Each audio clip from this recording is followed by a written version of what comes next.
আমরা আজ ১৯৪১ সালের জানুয়ারি মাসের অখণ্ড জ্যোতির পত্রিকার একটা বিশেষ সংখ্যা নিয়ে কথা বলতে এসেছি। এর প্রতিষ্ঠাতা সম্পাদক ছিলেন শ্রীরাম শর্মা আচার্য, মানে ভারতের একজন খুবই পরিচিত আর মহান আধ্যাত্মিক পথপ্রদর্শক। হ্যাঁ, উনি একজন গুরুও ছিলেন। আর এই সংখ্যাটা থেকে আমরা কিছু খুব গুরুত্বপূর্ণ জিনিস জীবনের প্রতি দৃষ্টিভঙ্গি, আমাদের নানা রকম আসক্তি এই সব নিয়ে আলোচনা করব। আর দেখব যে এই পুরনো জ্ঞান আজকের দিনে দাঁড়িয়েও কতটা প্রাসঙ্গিক, বিশেষ করে ব্যক্তিত্ব বদলের ক্ষেত্রে।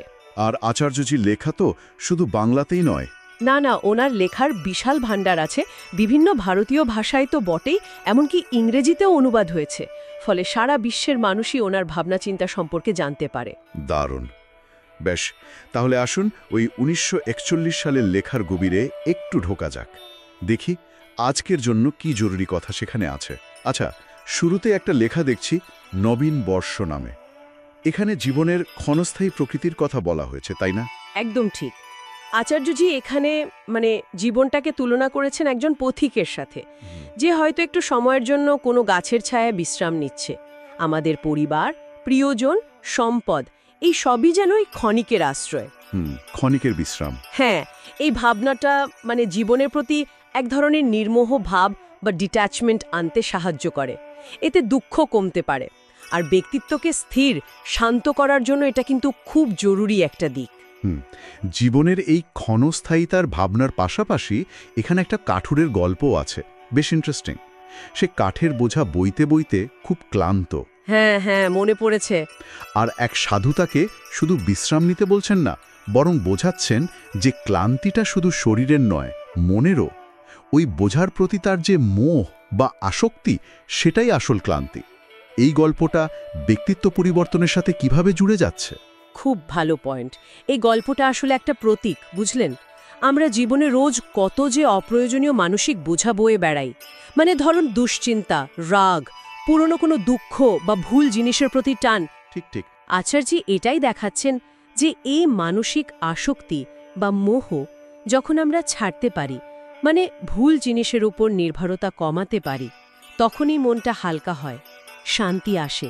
আর ব্যক্তিত্বের ইতিবাচক বদলের এটাই তো প্রথম ধাপ, এই মানসিক বোঝাগুলোকে নামিয়ে ফেলা। শ্রীরাম শর্মা আচার্য এই মানসিক মুক্তির ওপর খুব জোর দিয়েছেন।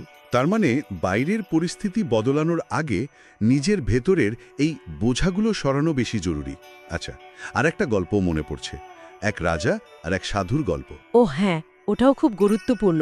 রাজা সাধুকে অনেক ধন সম্পদ দিতে চাইছেন, কিন্তু সাধু তার নিচ্ছেন না, কারণ বলছেন তার কাছে আত্মজ্ঞান আর মনের শান্তিটাই আসল সম্পদ। আজকের দিনে এর প্রাসঙ্গিকতা কোথায়? এই প্রাসঙ্গিকতা তো অনেক আছে, ভীষণ বেশি। বিশেষ করে আজকের এই ভোগবাদী সময়ে, যখন বেশিরভাগ মানুষই কেবল বাইরের ধন সম্পদের পেছনে ছুটছে, তখন এই গল্পটা আমাদের মনে করিয়ে দেয় যে ভেতরের শান্তি আর আত্মিক সম্পদটাই আসল। এই বস্তুগত জিনিসের ঊর্ধ্বে উঠে নিজের ভেতরের মূল্যবোধকে গুরুত্ব দেওয়াই ব্যক্তিত্বের আসল পরিবর্তন আনে। আর সত্যি বলতে কি, এটাই কিন্তু এই সময়ের চাহিদা। বাইরের চাকচিক্য হয়তো থাকবে, কিন্তু ফোকাসটা থাকবে ভেতরের স্থিরতার উপর। ঠিক বলেছেন। আর এই সংখ্যাতেই দেখছি সর্বধর্ম সমভাব নিয়েও কথা বলা হয়েছে। তার মানে শুধু নিজের শান্তি নয়, অন্যদের প্রতি সহনশীলতার বিষয়টাও আসছে। অবশ্যই, বিভিন্ন ধর্ম, বিভিন্ন মত বা পথের প্রতি সহনশীল হওয়াটাও কিন্তু একটা উন্নত ব্যক্তিত্বের অপরিহার্য অঙ্গ। আচার্যজি সেটার কথাও বলেছেন। তাহলে দেখুন বিষয়গুলো কেমন জুড়ে যাচ্ছে। নির্মোহ ভাব, আত্মিক শান্তির খোঁজ আর অপরের প্রতি সহনশীলতা, এই সব শিক্ষাগুলো একসাথে মিললেই একজন মানুষের ব্যক্তিত্বের একটা সামগ্রিক উন্নতি সম্ভব। এটা সত্যি ভাবার মতো যে ১৯৪১ সালের লেখা কথাগুলো আজকের এই জটিল সময়ে দাঁড়িয়েও কতটা প্রাসঙ্গিক। শ্রীরাম শর্মা আচার্যের দূরদৃষ্টি সত্যি গভীর ছিল। নিঃসন্দেহে। আর এই নীতিগুলো আজও আমাদের জীবনে একটা ভারসাম্য আনতে, একটা গভীর অর্থ খুঁজে পেতে সাহায্য করতে পারে। যারা শ্রীরাম শর্মা আচার্যের চিন্তাভাবনায় এবং লেখা নিয়ে আরও একটু গভীরে যেতে চান, তাদের জন্য তো এখন অনেক সুবিধা। অনলাইনে তো নিশ্চয়ই পাওয়া যায়। হ্যাঁ, অবশ্যই। যেমন awgp.org বা ধরুন vicharkrantibooks.org, এই ধরনের ওয়েবসাইটে ওনার প্রচুর লেখা সহজেই পাওয়া যায়।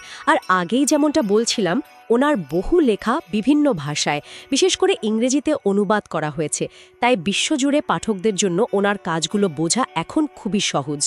ব্যক্তিত্ব রূপান্তরের জন্য এই লেখাগুলো কিন্তু এক অমূল্য সম্পদ হতে পারে। আজকের এই আলোচনা থেকে একটা প্রশ্ন মনে আসছে। হ্যাঁ, বলুন না। না, মানে প্রশ্নটা হয়তো আমাদের সবার জন্যই। আচ্ছা। আজকের এই দ্রুত ছুটে চলা জীবনে আমরা নিজের অজান্তেই ঠিক কোন কোন মানসিক বোঝা প্রতিদিন বয়ে চলেছি, আর সেই বোঝাগুলো যদি সত্যি নামিয়ে রাখতে পারতাম, জীবনটা ঠিক কতটা হালকা, কতটা অন্যরকম হতে পারত। এটা বোধহয় আমাদের সবারই একটু ভেবে দেখার বিষয়। কি বলুন?